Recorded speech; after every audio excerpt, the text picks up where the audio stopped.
Hi everyone, Hello. and welcome to our PiPsCast. Yes. Bit strange that we bring you one on a Saturday because it's normally a Thursday. But as we have had about 10 days off and we've been back to the UK, it covered 2 Thursdays, so there was just no PiPsCasts. We didn't have sort of the time to do it. And we were spending time with family, the whole reason for going back to the UK. So we've had a lovely break, but we're back now and just thought it would be a nice time to catch up and say hello. Yeah, absolutely. That's what our PiPsCasts are. It's just us coming on and just having a bit of a chat, really, about our week or our last couple of weeks, just coming on and having a chat with you. We have had a bit of a long journey, as Elaine says, back to the UK, so we're a little bit worse for wear at the moment, so we're trying to string our words together in... Yeah, our brains are not... This is probably our fourth take. Giving it a go, yeah. PiPsCast should usually just be the one take, but we're struggling a little bit. Our brains aren't working. As Elaine said, it was quite a long journey up to the northeast of England. So what we did was we started our journey in our town here, our little town here in Portugal. We went up to the ferry port at Santander. We got off the ferry in Plymouth and we travelled up to the northeast of England. Something interesting and quite strange happened on that journey about the distances of the distances we travelled. But what I'll do is I'll leave it till the end to tell you about that, because we're going to do a little bit of a competition and I'll tell you about that at the end of the video. So the journey was quite long, as we said. It was, yes. We did it in our little Opel Corsa, our 1.2 litre eco Corsa. And it did a sterling job. It did. Yeah. Somewhere in the back of both of our minds, we had sort of an idea it was going to break down. Yeah. And we were hoping it would be somewhere in Europe because we have breakdown cover with our insurance through that. But did a sterling job, got us all the way and back, everything that we needed to do, and very, very fuel efficient as well, wasn't it? It was actually really fuel efficient, which was something we hadn't really thought about. Well, No. we hadn't really talked about that, had we? Yeah, but thinking about that, it was really, really good. Yeah. Yeah, with it being a 1.2 eco, I suppose. But we're pretty much maximum was speeds. We were going between 80 and 100 kilometres an hour. Yes. I think that helped, Yeah. But yeah, it was really, really good. Like one tank of petrol did us from here to Santander, and then another tank of petrol got us practically from Plymouth to Durham, and vice versa. Another interesting point for the competition at the end. There you go then. Full tank of petrol. Clues are there. Yeah.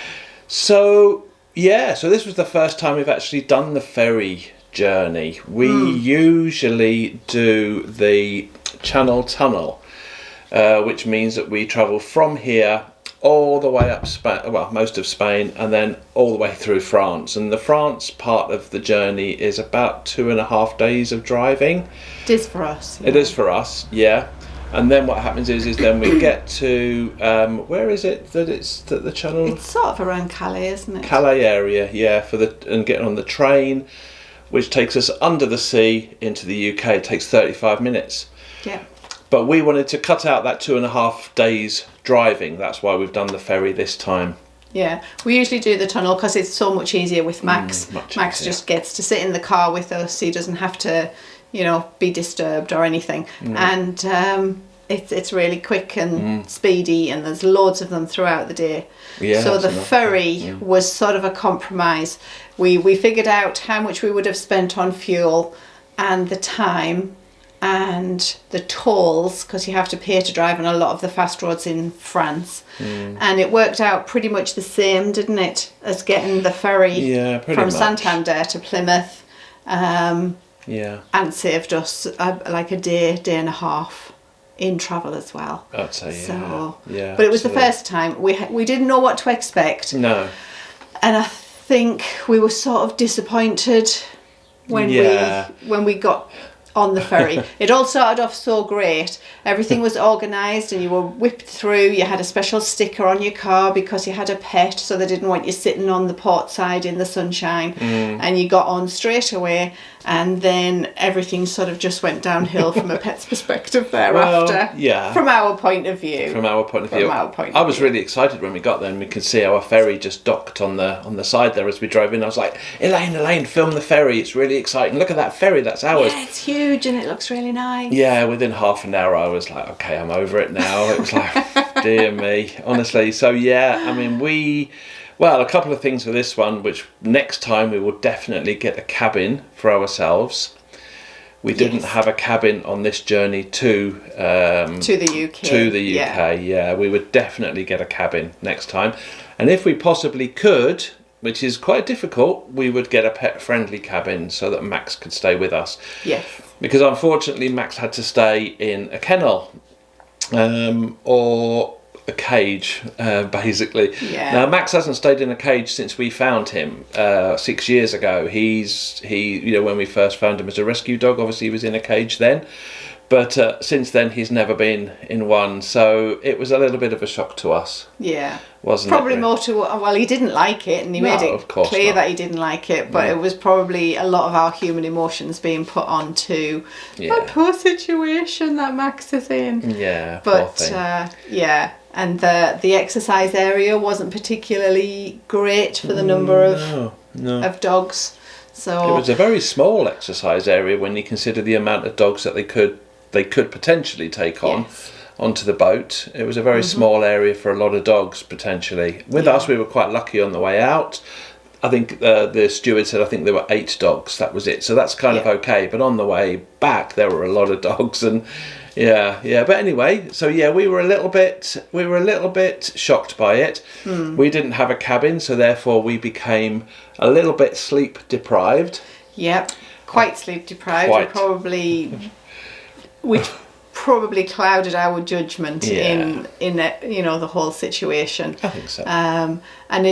And it wasn't really helped by when we set off. It was late afternoon, so then we went straight into this situation that we didn't like for Max, and it was in the night, and we weren't getting any sleep, and then we had the whole day pretty much following that to keep going, and we still weren't tired, and then we had a long drive afterwards. Yeah.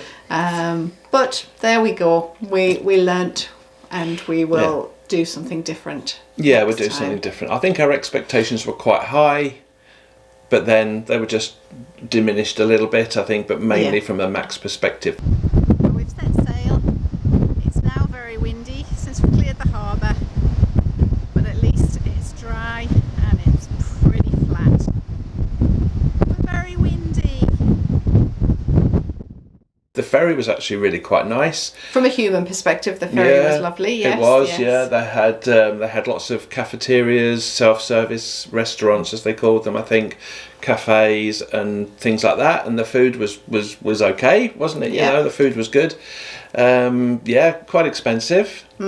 They have like cinema on as well. I think that was more for the children's perspective, wasn't it? They have each actually had entertainment. And stuff. Yeah, they had swimming pool actually on there as well. It was a little swimming pool, but nevertheless, on the way out there wasn't any water in the swimming pool due to weather. Weather, which was exactly the same coming back. Yeah, but due to the weather. But they had water in it on the way back, yeah.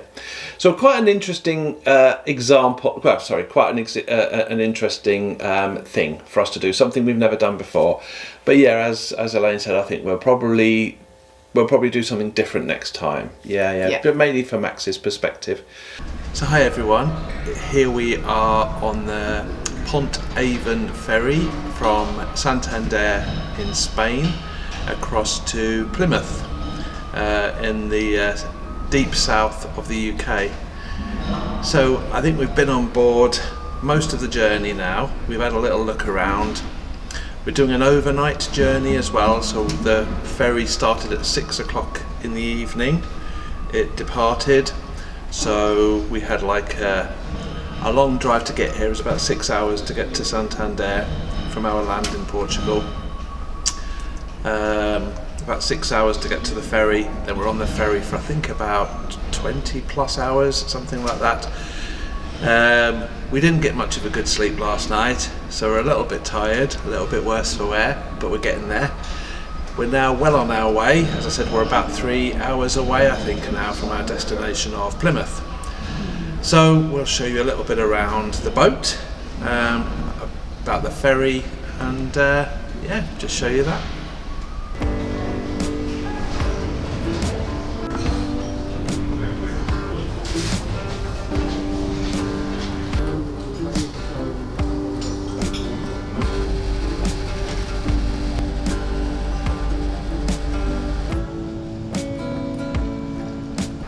So we normally take the Channel Tunnel when we do this journey, which involves driving all the way through France, but it means that Max is with us all of the time, and we can stop whenever we want. Clearly, being on the ferry, you can't just say, hang on, my dog needs a wee. How are we coping with that? Not very well. No, it's a bit odd. I don't really like it. I don't really like the drive through France because that is 3 days.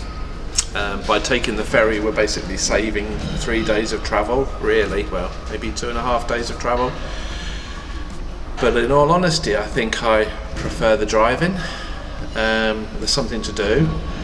I suppose, there's, as you say, you can stop, get Max out whenever he needs to. You can just get out, have a little run around. We can stop whenever we need to, as long as there's somewhere to stop, which there usually is in France. Many places to stop in France. Every 10 or 15 kilometres there's what they call an air, which is like somewhere that's been set up specifically for camper vans and things, and you can just stop at these airs. Some of them have toilets, water facilities, cafes, whatever they might be. I actually think this has saved us 2.5-3 days of driving. But in all honesty, I think at this moment, I would probably prefer the driving. And it's probably because partly, as you say, it's because of Max being in his kennel here. Yeah, and being on a boat and being kind of restricted to their time scales as opposed to our driving time scales, I suppose.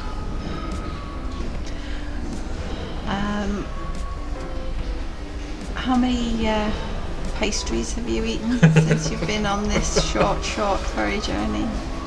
How many pastries have I eaten? Well, I honestly can't remember, my brain's still foggy, which is another part of this journey, that you're just sitting here doing nothing, aren't you, really? At least when you're driving, you're driving and you can put the radio on or whatever it might be. You can put the radio on here, don't get me wrong, but I suppose when you're driving, you're doing something.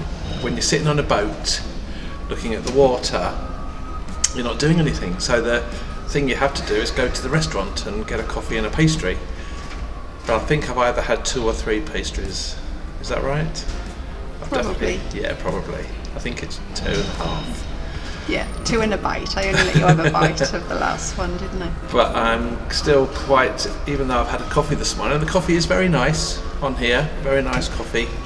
Even though I've already had a coffee, I think I'm looking for another one. I don't know, I can feel it in my eyes that we didn't have a good sleep. I don't know if you can see that, but feeling a little bit tired at the minute. So as much as you put parts of your life out on YouTube on a regular basis, would you say this experience being trapped on a boat with many other people, you're feeling like a people person, or you're a hermit recluse that likes to live on a piece of land in Portugal? Somewhere in the middle. Is that the right answer? I think it is odd. Again, I suppose that's part of the journey. When we're driving and it's just you, me and Max, and we're just driving along, then obviously there's just the 3 of us, and that's fine and it's perfect, I suppose, in that respect. But then when you come onto a ferry and you see all of these other people, which you've never, I would say obviously you've seen people before, but you've never experienced that closeness to them, or you haven't recently, should I say, experienced that closeness to so many people. It's difficult to judge it really, but yeah, I think I like to be able to just sit on our land, maybe peacefully, and choose the encounters you have, and choose when those encounters are, from your trips in for shopping and That's right. I do like to go into Castellabranco for a coffee, just to see that people are there. So it's not like I want to be a recluse or anything. It's nice to know that there are humans around. Of course, that's part of being a human, is knowing that other humans are there. It's a bit deep, isn't it? But yeah, I suppose being forced into, I was going to say confinement, or being forced into a situation where you are with other people, maybe that's not the ideal situation. Yeah. So just turning the camera, doing questions and answers. So is there anything about the journey so far on the ferry, or the whole journey, that you want to talk about?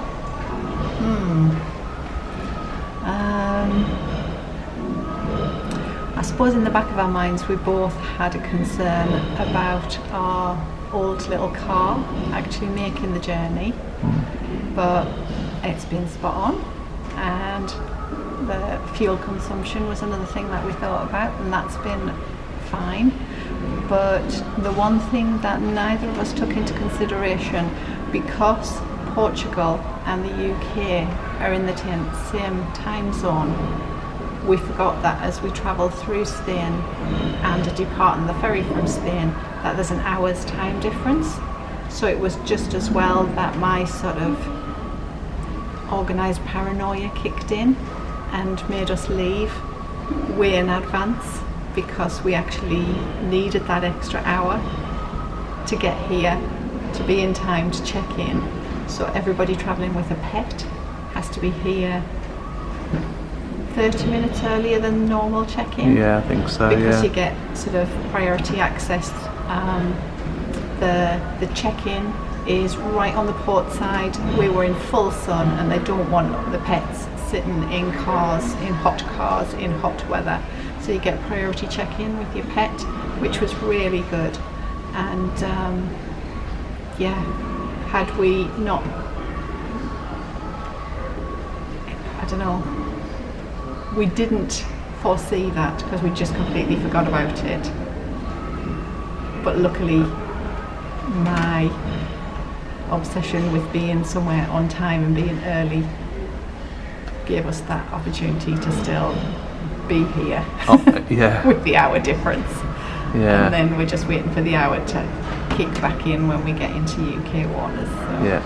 So what do you think about Max and the space he has on the ferry? The kennel itself is fine. It is large. He's got more than enough room to stand up, but he can completely turn around. He can lie down and stretch out. It's not a particularly pet-friendly, accessible place. And I know it's a boat that we're on, so we came in the car, then we had to come up in a lift, then you go just outside and then you're walking up some stairs. It's right up near where the funnels are and the diesel engines are venting out, so it makes me feel quite ill when I'm out in the dog exercise area with him, which for the number of dogs that they could have, I think they can take 49 dogs, although I have seen 2 small dogs in 1 large kennel, so I suppose if you're thinking of that, you could have way in excess of the number of dogs that are actually on this crossing. I think the person when we got on said that there were only 8 dogs in the kennels, but there are also pet-friendly cabins that you must have to book like a year in advance, because we have never ever seen any, which is why we've never really taken this option of travelling by ferry as opposed to going through the Channel Tunnel. So I don't really know how many dogs are here. I guess in good weather, like when we set off yesterday, it was fine. We sat out for quite a long time with Max. All the other dog owners seemed equally concerned about their animals, and all of the dogs seemed very well socialised, so there wasn't any sort of nasty dog situations or anything. But I think if you had so many, perhaps in a peak of the summer season, then it's probably not going to be a very positive situation for your dog. I don't know whether that's just me overreacting, because it's the first time that we've ever put Max into a kennel of any kind and then left him. Yeah. But Yeah. not something I'm liking at all. No. I can't see me repeating it. Yeah, I know. I'm putting lots of human emotion into that, probably because I'm tired and Max is absolutely fine. But at this point in time, yeah, this journey's not for me. So yeah, we got to the UK after driving from Plymouth to the northeast. Yeah. Yeah. And we did very little while we were there, in all honesty. It was just a case of going and spending time with family, saying hello to everyone, saying hello to my lovely neighbour. So hello Margaret and Peter. It was lovely to see everyone. Yeah. And just didn't really do an awful lot. We did a little bit of shopping here and there, didn't we? Yeah, it was kind of a case of stocking up. Yeah, on things that are either very expensive here or hard to find. Yeah. Like we haven't managed to find nutritional yeast, and we use that quite a lot. I use it quite often when I'm cooking. And what else? Antihistamines. Because I take a excuse me, a low dose antihistamine every day, because I get bitten by everything, and it really does help with the itch and everything, so that sort of helps. And they're very expensive here, but in the UK we were used to paying like less than £1 for a pack of 30, which will last a month. So I've stocked up on those. Yeah. And we stocked up on paracetamol. Yeah, they're relatively because they're expensive so here. cheap in the UK, but they're not expensive here, but they're a lot cheaper in the UK. Yeah. We stocked up on bug spray. That was my big thing. The spray that you put on yourself just to keep those bugs away. We stocked up on quite a few of those. Again, that was quite cheap, because there's a couple of shops in the UK which are kind of like do the cheaper. They kind of buy in bulk and sell cheaply. Yeah. So we got quite a lot of bug spray as well, didn't we? Yeah. It was lovely to go out and to meet family and friends again, see them. We haven't seen them for a while, had we? Yeah.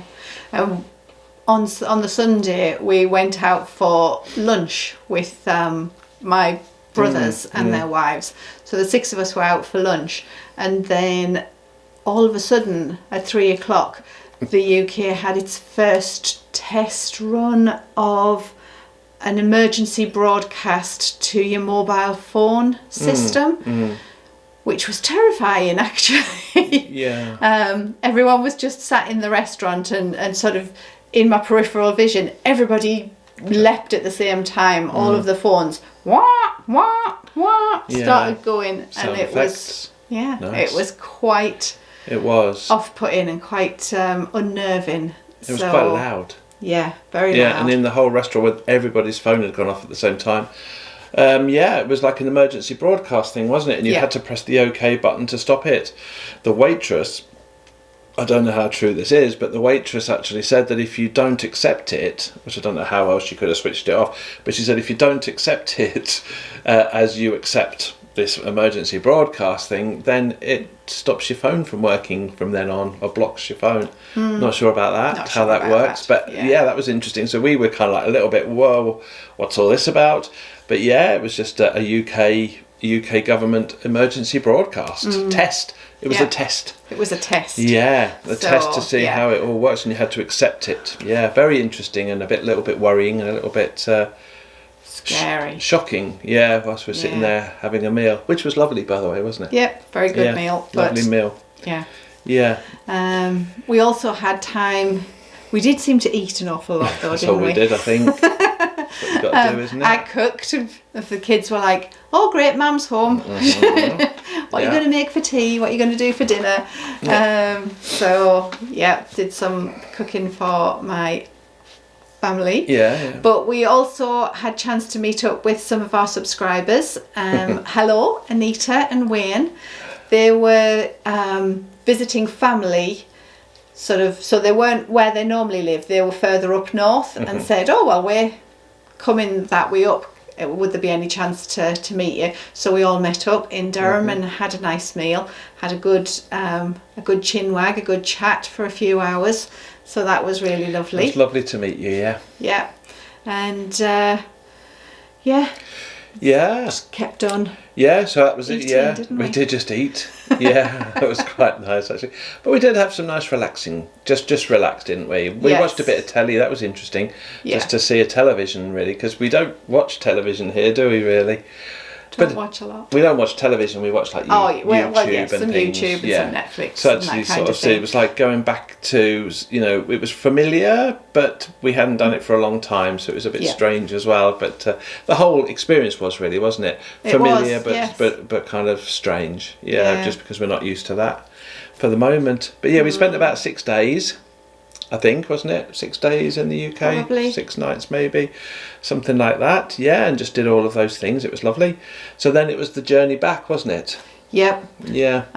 And whilst we were there, one of our patrons reached out to us and said, "Well, I didn't know you were coming into Plymouth. You could have, come and had a break from the journey, because I live in Plymouth." Yeah. So what we organised was that we would then travel back the day before the ferry, because Yeah. obviously it's a full 8 hours drive. And Liz and Dave just wonderfully opened their home to us. They did. And gave us a bed for the night before we got on the ferry, because it was a much earlier ferry crossing. Yeah. So we had a really good night's sleep, made us breakfast, and then gave us what Liz called a packed lunch, but what Darren calls a care package. It was definitely a care package. It kept us looked after, honestly, for the next couple of days, day and a half. Honestly, we only just finished all the food that was in it for breakfast here this morning. So thank you. Thank you so much. So much. Yeah, it was really cool. Yeah, it was nice to meet you, and Absolutely. it was lovely to hear about your journeys in your camper van. Yeah. So really, really lovely. Thank you so much. Really looking forward to catching up again soon. Yeah. Yeah. Really good. So that was lovely, wasn't it? And It then was. not only did Liz and Dave give us all of that and a nice relaxing time before our journey, but they also showed us, showed us the way to the ferry port around the back way. Yes. So they drove us there, so that we didn't drive through the town centre. Basically, Yeah. we could actually go a lot quieter way around, which was really, really nice, because that was another shock for us on the way in to England, wasn't it? We just come off the as soon ferry as you and got we're off in the this ferry, you were traffic. you were in the traffic. I think it was probably a lot of the ferry traffic caused the traffic jam as possibly. well, probably. Yeah. But So it was lovely to be able to miss all of that, as well. And then we got on the ferry, no problem at all.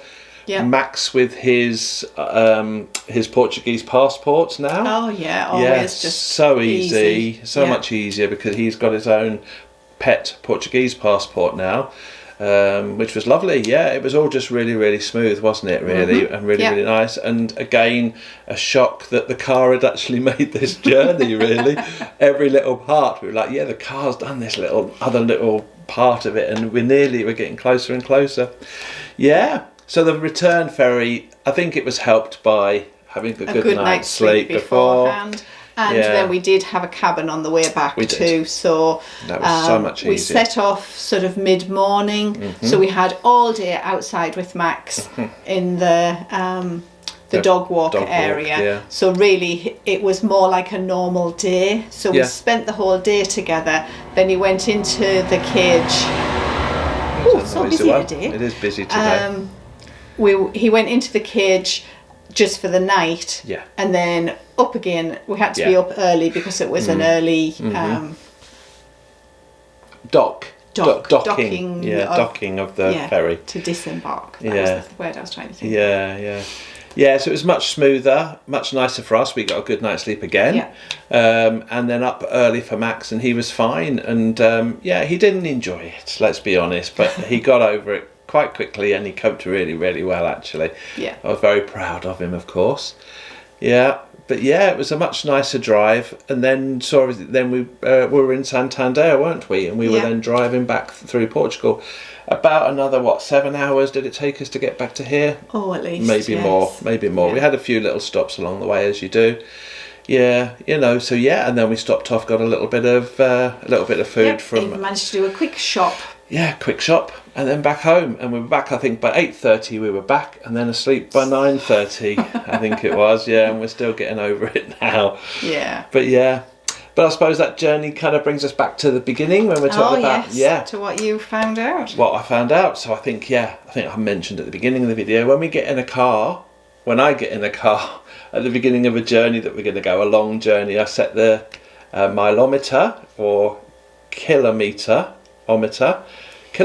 meter to 0. Anyway, so and then see how far we've gone. It's just a hobby of mine. It's something I do. And what we found was that our journey from Castelo which is where we are here, from this house to Santander, is exactly the same amount of kilometres as it is from the other side, from Plymouth up to Durham in the northeast. Yeah. I say that approximately because you can go onto Google Maps and you can get a rough idea of how many kilometres it is, easy enough. But this was exact. On our way there, exactly the same miles. I thought that is impossible, for one thing. Completely impossible. I didn't trust that my kilometre meter was working. So we did it on the way back. We tested it again. As we started off in Durham, we came down to Plymouth. Exactly the same amount of miles again. Kilometres again, give or take, because obviously you're on a different side of the road, maybe a little bit of turning, but pretty much spot on. And exactly the same again from Santander to here. Yeah. So our competition is, dun, dun, dun. Guess how many miles? No, kilometres. Kilometres. I'll get myself in a minute. I always say miles. So used to miles. How many kilometres was that one part of the journey? So there's 4 parts. From us here to the ferry, and then from the ferry to the northeast. Back again. Yeah, 4 parts. 4 parts. Each one completely equidistant. Exactly equidistant. Each one. What is that number? Put the answer in the comments below. And what we'll do is we'll get all of the nearest or exact answers, probably to the nearest. This is the reason we want to do it in kilometres, because we're going to give it to the nearest. Plus or minus 10 kilometres. Somewhere around there. Yeah. We'll put all the names in a hat and we'll find a prize. Yeah, we'll find a prize. And we'll draw that one on our next PiPsCast next Thursday. Which will be in May. Isn't that crazy? Is it? It'll be May already next week. That is crazy. Week. Yeah. So, we look forward to your guesses and to your lovely comments. Always lovely to read and to hear that you're there. And Elaine replies to all of them, which is so lovely, that we get these comments and that we try and... I wasn't very good. Anyway, you know what I mean. I do my best to reply to most, Thank you. It's quite a lot now. It's a lot. But thank you very much for your time. Thanks for spending a bit of time with us. I've gone a bit. Think about it's time for another coffee, isn't it? Yeah. Think about those kilometres and that we had to drive. Or don't. Just move on to the next video. But anyway, take care everyone, and we will see you next time. Thank you very much. Bye bye. Bye bye.